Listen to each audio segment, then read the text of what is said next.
इस वीडियो में मैं बात करने वाला हूँ पीजीडीआरडी प्रोग्राम के बारे में। पीजीडीआरडी प्रोग्राम में पहले तो आपके सवाल भी हैं इससे रिलेटेड। वीर क्रिएशन 6198 ने 2 डेज पहले मुझसे एक सवाल पूछा था। सर पीजीडीआरडी कोर्स में भी साइनॉप्सिस सबमिट करना पड़ेगा क्या? क्या इसमें भी करना पड़ता है? आपने पूछा था कि साइनॉप्सिस सबमिशन करना पड़ता है। तो मैं इस क्वेश्चन के भी आंसर देने वाला हूँ और एक कंप्लीट आंसर देने वाला हूँ इस वीडियो में पी इग्नू के पीजीडीआरडी प्रोग्राम से रिलेटेड। तो देखिए, सबसे पहले आंसर है यस, आपके प्रोग्राम में साइनॉप्सिस सबमिशन करना होता है क्योंकि जो आपका पीजीडीआरडी प्रोग्राम है उसमें 6 क्रेडिट का साइनॉप्सिस एंड प्रोजेक्ट रिपोर्ट होता है, ठीक है ना। मैं साथ के साथ कुछ और चीज़ें मैं आपको शेयर करना चाहूँगा।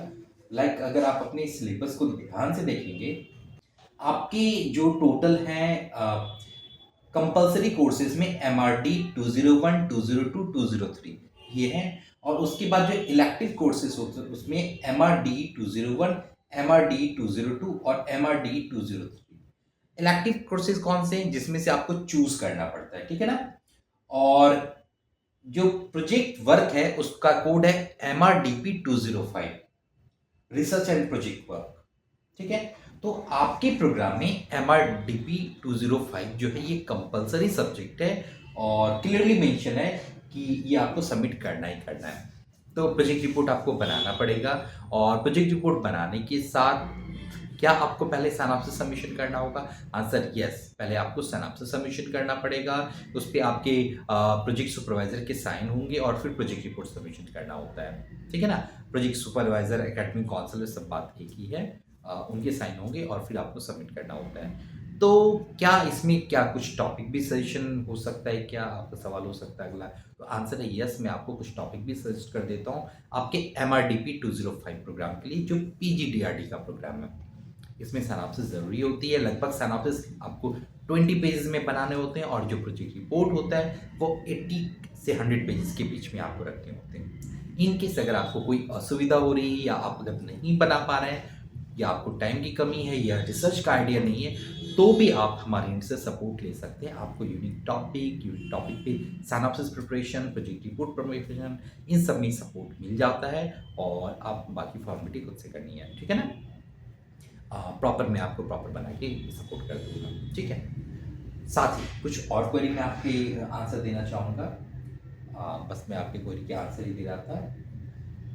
आपका जो प्रोग्राम है, जो आपके जो PGDRD MRDP 205 का जो प्रोग्राम है, इसमें आपको हाइपोथेसिस एनालिसिस ज़रूर करनी होती है और सैंपल साइज पे आप कैलकुलेशन जरूर कीजिएगा। रिसर्च मेथोडोलॉजी प्रॉपर मेंशन कीजिएगा। कुछ टॉपिक मैं आपके प्रोग्राम से रिलेटेड बताना चाहूँगा। कुछ एग्जाम्पल के लिए मैं बता रहा हूँ, ठीक है। जैसे study of the factors affecting rural under development, ये टॉपिक आपका हो सकता है। या फिर हो सकता है study of the effectiveness of the strategy of rural development planning in your area, आप अपने एरिया को भी टारगेट कर सकते हैं। या कुछ और हो सकता है rural development policies and grass roots level, इसका आप टॉपिक रख सकते हैं। या फिर हो सकता है impact of IRDP on tribes area पे भी आप रिसर्च कर सकते हैं। या फिर study of the approaches of NGO to rural development, अगर आपके एरिया में कोई NGO है उसके ऊपर भी आप रिसर्च कर सकते हैं कि कैसे वो रूरल डेवलपमेंट में प्रॉपर अपना योगदान दे रहा है। तो ये सब कुछ प्रॉपर रिसर्च का टॉपिक है, ये रिसर्च की जाती है। इसमें आपको कुछ सैंपल साइज रखने होते हैं, लाइक 50 या 100 सैंपल साइज पे आप रिसर्च कर रहे होते हैं। और मोस्टली ये जो रिसर्च है PGDRD प्रोग्राम का MRDP 205 जो सब्जेक्ट कोड है, ये आपके प्राइमरी रिसर्च अगर हो तो ज़्यादा अच्छे हों। क्योंकि सेकेंडरी रिसर्च में क्या होता है कि आप जो पहले से अवेलेबल डाटा होते हैं उस पर आप वर्क कर रहे होते हैं और प्राइमरी रिसर्च में आप सैंपल साइज पे काम कर रहे होते हैं। क्योंकि आपका टॉपिक है, जैसे मान के चलिए कि किसी पार्टिकुलर ABC NGO ने कितना अपना योगदान दिया आपके एरिया में रूरल डेवलपमेंट में, तो ये कैसे पता चलेगा आपको कि कितना योगदान दिया? अगर एनजीओ की रिपोर्ट को देख करके आपने अपडेट कर दिया तो फिर आपने रिसर्च कहाँ किया?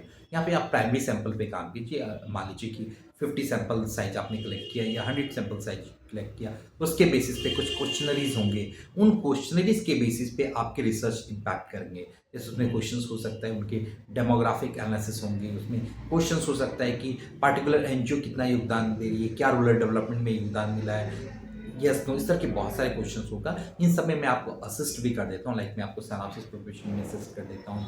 यूनिक टॉपिक्स सिलेक्शन में असिस्ट कर देता हूँ, प्रोजेक्ट रिपोर्ट प्रिपरेशन में असिस्ट कर देता हूँ। आपको बाकी ये फॉर्मेलिटी लाइक प्रिंट वगैरह करके सबमिट करना होता है, ठीक है।